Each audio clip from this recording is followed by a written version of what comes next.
GMs for Hire.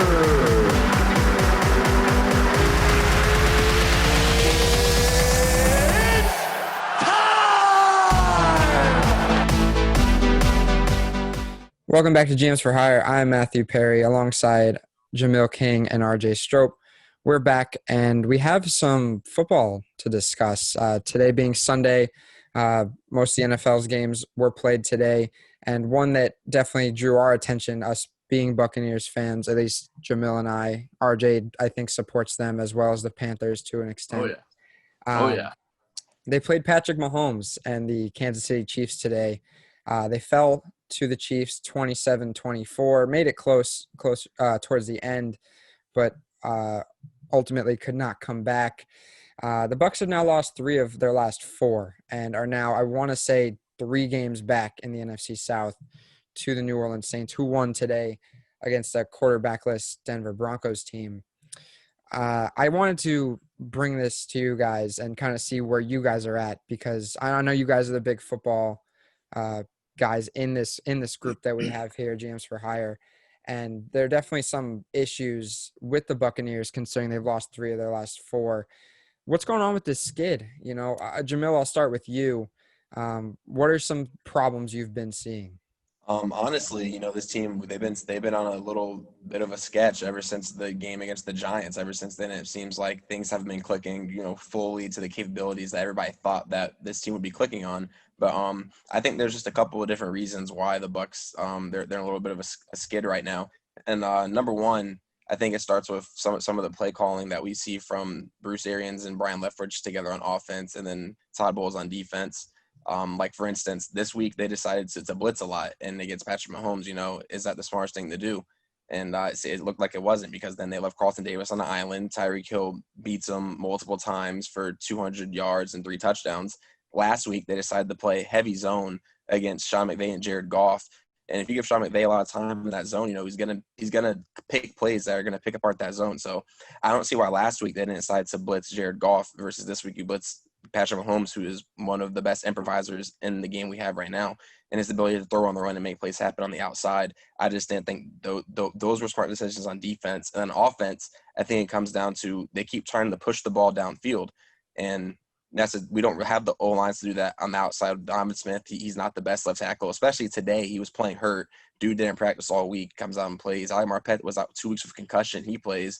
So your team's not at full strength, and now you have this downfield concept where everything is post-snap, and Bruce Arians is talking about, Brady, he's struggling seeing things post-snap. Well, yeah, because you don't have any motion plays pre-snap for him to pick apart what defense they're in like he did all the time in New England.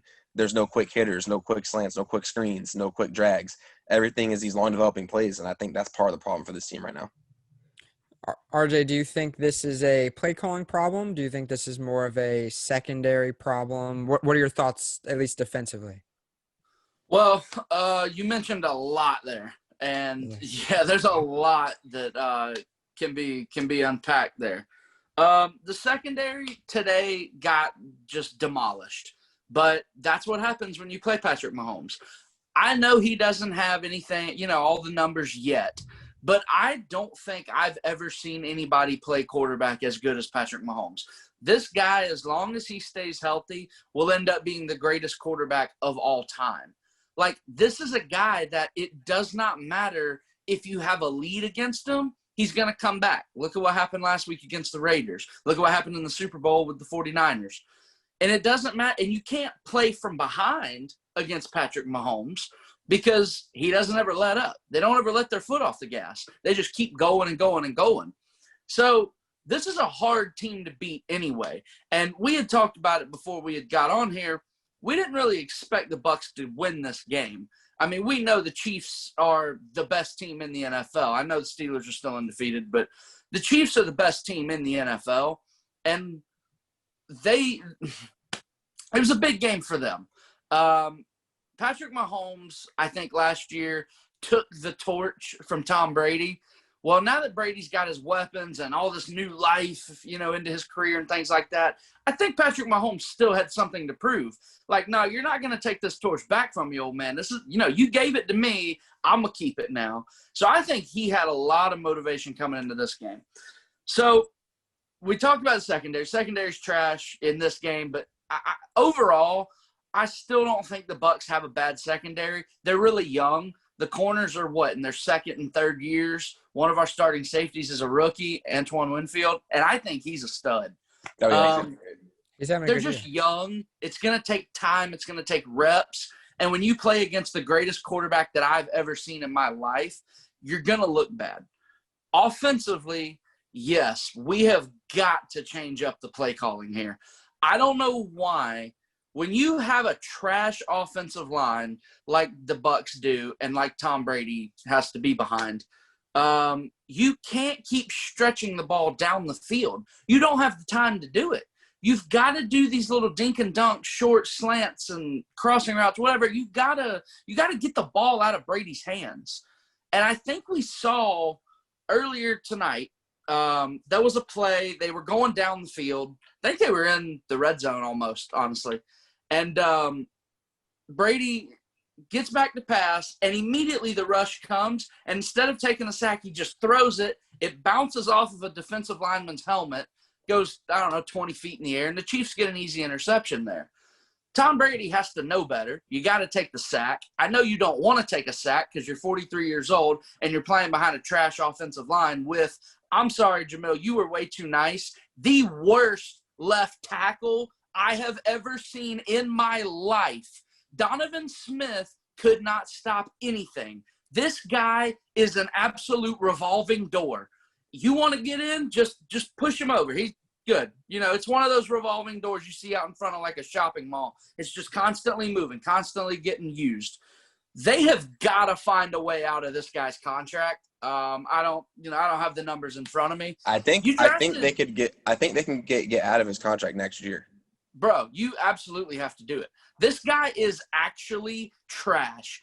And it sucks. Like, you got to have a good left tackle. When you have an old quarterback that can't move around a lot, it'd be different if we had Lamar Jackson at quarterback.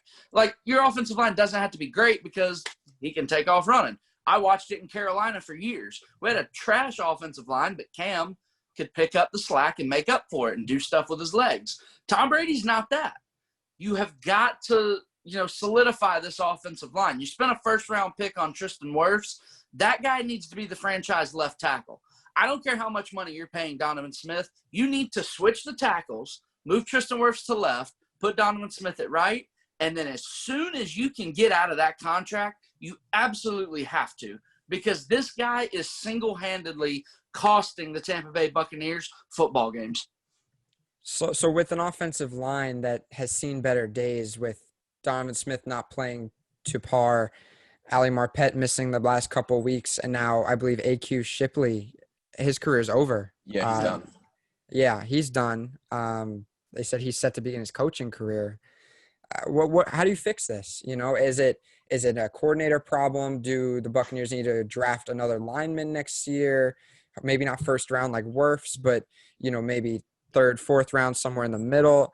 I'll ask Jamil, how do you fix this? A couple of things to answer a couple of questions. One, all yes to your questions. If you're gonna, I think in the first round for the Bucs, you're definitely you're in win now mode. So you have to go get the best available. If you get out of Donovan Smith's contract, you have to get the best available tackle to kick to right tackle and let Wirfs go to left. You can't wait to the third or fourth round, because then you're playing around. Is he ready or is he not? You need someone ready to go right now. So either free agency or draft, you got to address that. But to keep it in this season, because this season's not lost. They may be on a losing streak now, but you go into the bye week, you fix some things up. Then you get the Vikings, you get the Falcons, you get the Lions, you get the Falcons. So 4 games that are very winnable, should win at least 3, and you still should be able to get a wild card with the way the rest of the NFC is playing, with the way the wild card teams are playing. But to fix the immediate fix to me in this bye week is you have to change the philosophy around. You got to talk to Brady about, look, Tom, we're going to work together now. We need to get some more. We need to incorporate some more things you did in New England. A little bit more motion plays so we can help you pre-snap. A lot more quick passes. You have guys like Antonio Brown or Chris Godwin who, if you give them the ball, short yardage. They're going to get yards after the catch. Antonio Brown is a magician with the ball in his hands. He had 2 catches today. You need to give him the ball on a drag, on a slant, on a screen. Let him run. Let him be a playmaker with the ball in his hands. Chris Godwin is a big physical guy. He is hard to tackle. We saw last week he dunked over a corner trying to score.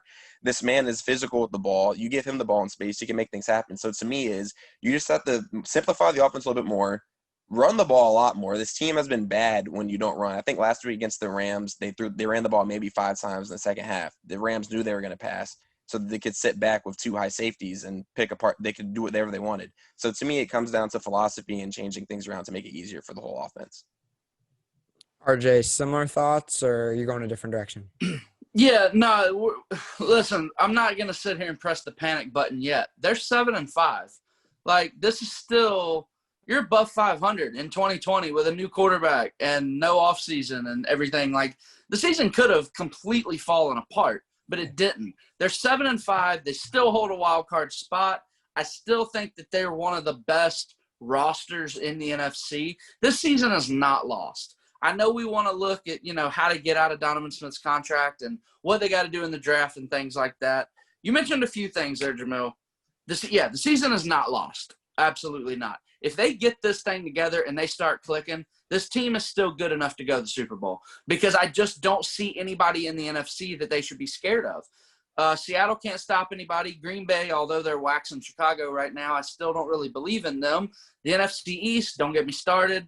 The Rams, I still think we're better than them, and Will would love, hey, Jared Goff playing in cold weather in January.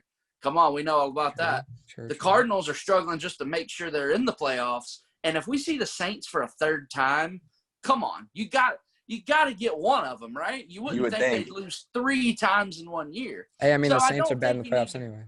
So I don't think you need to be scared of anybody in the NFC. If they get this thing going, they're good enough to go to the Super Bowl.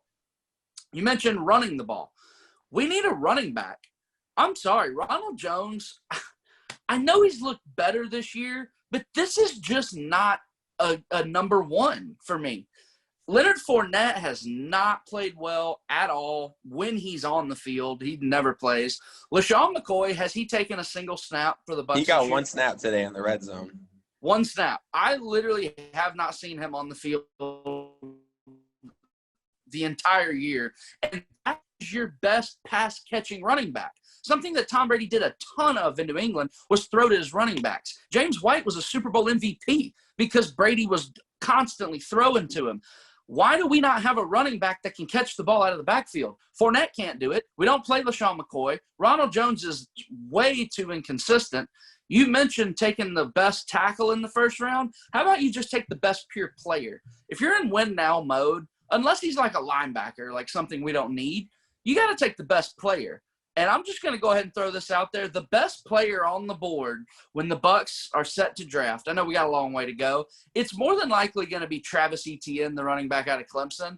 And that would be absolute dynamite from just day one. You're talking about a guy that would easily win Offensive Rookie of the Year. Tom Brady would love this guy. You want to talk about a running back that can catch the ball coming out of the backfield, or he can run between the tackles and get physical? Travis Etienne is a perfect running back for this Tampa Bay Bucs team. But again, they don't have him right now. They're going to have to wait till next year. So they got to use all the running backs. Ronald Jones cannot catch. Leonard Fournette is very hot and cold. Use LaShawn McCoy more. Like you mentioned, we got to do the quick passes. Well, goddamn, come on, just quick pass to LaShawn McCoy. Like, what are we doing? Like, open the playbook up. We do have the bye week coming up this week.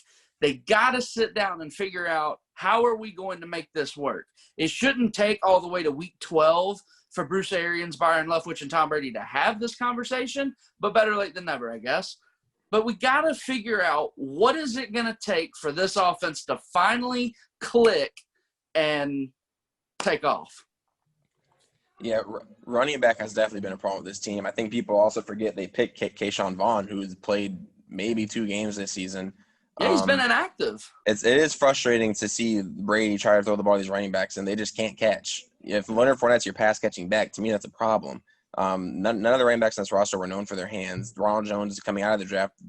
He was discredited for his hands. Leonard Fournette's never been known for his hands. Ronald Jones, you said you don't think he's a true number one. He's been very volatile this year. He's very boom or bust. It's either he's going to get you 100 yards or he's going to get you like 20 yards. But one problem I have with the way this team is working is the second, like, he doesn't break a big run, it's just like, oh, Ron, you got to go sit the bench. I think running back is one of the most rhythm positions in the NFL where you need to get something going to get in your groove. So to do that and then put in Leonard Fournette, let him get 3 plays, and you take him out, put in Ronald Jones 3 plays, I don't think that really helps anyone either. No, and that's why I've never – sorry, Matt. That's why I've never been a big fan when these teams do running back by committee. Maybe I'm old school. I just want the best guy to be on the field all 3 downs and just go. Like, I don't want to sit here and constantly be changing people out because, I don't think anybody can get a rhythm. That's why you only play 1 quarterback. There was an old saying, if you had 2 quarterbacks, you have no quarterbacks. Well, if you've got 3 running backs, you don't have any running backs. So – yeah, I 100% agree that running back is a repetition kind of position. I think, like you were saying, Jamil, they have to get into a groove and kind of find that consistency in order to produce. And I don't think the Bucs are doing that with Jones. Having 4 some semi-decent running backs on a depth chart is both good and bad because then you don't know how to split your reps. And you see the Buccaneers kind of having that problem. I figured I'd ask. I don't know how his season's going, but do we miss Peyton Barber? No. Nah. He's doing average in Washington, but he wouldn't bring any element that we don't have to this offense, in my opinion. Figured I'd ask. I don't miss mind. Peyton Barber. I don't miss Bobby Rainey. I don't miss Doug Martin. I don't miss any of these other trash running backs that the Bucs have been trying to sell to us for years. You know who I do miss though? Cadillac? Dalvin Cook. Cook, because we drafted O.J. Howard instead of him. O.J. Howard had trade value last season, and we just didn't do anything with it. He had it in the offseason too, but they wanted him to be a part of the offense, and it seemed like he was going to be a part of the offense until he tore his Achilles. He's still not. You know who else would be a part of the offense? Dalvin Cook. Dalvin Cook would have been nice, of course. Imagine the Bucs now. I mean, the Bucs are a good team, probably the best they've been in a long time. But it is the best they've been in a long time. Just probably since 2002. But that's the thing. Yeah. That's the thing. Also, that's kind of bugging me here. I know everybody's, their expectations were really high. Like, this team's going to go win the Super Bowl, this and that. And listen, I'm part of that, I guess. I think this roster's good enough that they can go to the Super Bowl. Can they beat Mahomes? I don't know. But we have to understand, when was the last time the Bucs were 7-5? Like, when was the last time the Bucs were, like, projected to make the playoffs? When was the last time that the Bucs had multiple primetime games and multiple 425 kicks? Multiple home wins. Yeah. This is the best that the Bucs have been since, honestly, like 2007. I think that was the last time they made the playoffs. And one thing that I don't want to happen here, we mentioned that the play calling needs to change, and I agree. But I'm not about to sit here and put all this blame on Bruce Arians. Bruce Arians is the best coach the Tampa Bay Buccaneers have had since John Gruden. So if we're going to sit here and start pointing fingers, let's not run Bruce Arians out of town, because I think long-term that's a problem. Now, is he going to be around 10 years? No, probably not. He's a little older, and he already retired once. But let's not run the best coach we've had in 20 years out of town just because we're not undefeated and going to win the Super Bowl. Like, let's all just take a step back. Let's calm down. Season's not over, like we said. Let's stop with all this Bruce Arians hate, because the guy can coach. We know that. My issue with him is his stubbornness to not change anything, and it's like you're going to do it his way, or that's all you're going to do. And even when it's clear it might not be working the best, things don't change. And I think that's just being foolish if you think that you're just going to keep doing it and it's going to magically work. Yeah, no, I get it. You bring in a 6-time Super Bowl champion, you're going to have to both make changes here. Like, that's part of it. How many losses will it take until Leftwich and Todd Bowles are in the hot seat? I mean, they're not going to go anywhere this offseason. I think I'll be back next season, and then after that, you reevaluate. Yeah. Yeah, honestly, like, let's think about this. They're going to get a hold on the season. No one's getting fired. No. I hope not. The Bucs should end the season on a 4-game winning streak. The Vikings, the Lions, and the Falcons twice. Come on, what are we doing? You need to win those 4 games. You're 11-5. I don't know the last time the Bucs won 11 games. It's been a long damn time. Yeah. The Bucs will be 11-5 going into the playoffs. I already said I'm not scared of anybody in the NFC. If you can just next year get Travis Etienne, a guy that can run, he can catch. You don't bring back Fournette. You don't bring back LaShawn McCoy. You try to move off of Ronald Jones. You just go with Etienne and Keyshawn Vaughn. We don't need to bring back Ndamukong Suh because we're going to have Vita Vea coming back. You mentioned we couldn't get pressure on Mahomes today. That's because we can't get pressure without blitzing, and that's because Vita Vea is out. When Vita Vea comes back, that front seven is stupid. Like, it's just absolutely disgusting. And I don't think we need to bring back Suh because I think we're going to have some big decisions to make. We got to sign Shaq Barrett. We got to figure out what we're doing with Chris Godwin. We got to figure out what we're doing with Antonio Brown. Does Gronk want to come back for another year? Like, there's going to be some interesting moves that the Bucs have to figure out. And if you can get Donovan Smith off the books, that would definitely help facilitate some of these moves. This will definitely be a important offseason for the Buccaneers, especially since this is the first year with a new team. And if you want to build on what could become a dynasty in the future, who knows? Definitely the closest we've been in a long time. Let's slow that down. Let's just start with 1 winning season. Okay. Well, I'm just saying this is the closest we've been to having like a good, because a lot of our team's young on the younger side, minus. Yeah, Dynasty's only 3 championships, though. All right. Just Yeah, 6 consecutive winning seasons.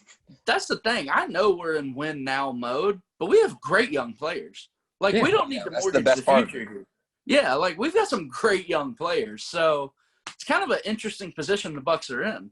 Well, one thing that is still concerning to me, and I know it's not a problem now, but Brady's 43. And, yeah, you can surround him with young talent, but in the end, his backups are, Blaine Gabbert. We still have Ryan Griffin, and then Josh Rosen still chilling on the practice squad, I think. Squad. Yeah, so, I think at least take a look at it next draft. This has to become somewhat of a priority because we don't know how much Brady has left. I mean, he's still doing the thing, he's still playing good football, but he's 43. It's still something to look at. Yeah, that's something to look at in the next draft in the 2nd, 3rd, 4th round, but I don't think that's anything they're pressing to look at in the first round free agency when you can just pick another one the year after Brady leaves in the middle of first round. So I think that's something that we don't need to look forward to too soon. Obviously, it's in the back of people's minds, but I think people should need to focus on when you have them for the 2 years and what this team's going to look like for the rest of the season. Yeah, like win now. I know we have to focus on the O-line and then the secondary and other stuff like that, but yeah, it was just something that crossed my mind. I'll finish on this. I'll get one thing from each of you guys. 3 of the Bucs' 5 losses have came within 1 possession. What is one thing that the Bucs can improve on to win those close games? I'll start with Jamil. For me, it's turnovers. We keep losing all the games because you just have dumb turnovers in the middle of the game. Like RJ mentioned, the pass off the helmet that popped in the air. At that point, I thought the game was for sure over. I didn't think they'd get back within 3. And then last week, you have a chance to win the game. You throw a pick in the last possession. I think if you just cut down some of the unnecessary turnovers and you make these drives longer, not even necessarily scoring, just make them longer and punt the ball and pin the opponent in their territory, you just take away possessions from their team for them to score. And I think you just cut back the stupid turnovers and the dumb penalties, and you're good. RJ, Yeah. one thing. Yeah, I agree.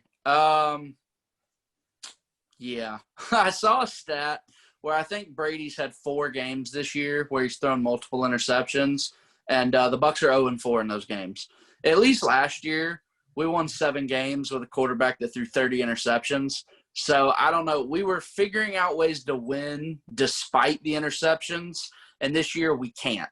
I don't really understand that.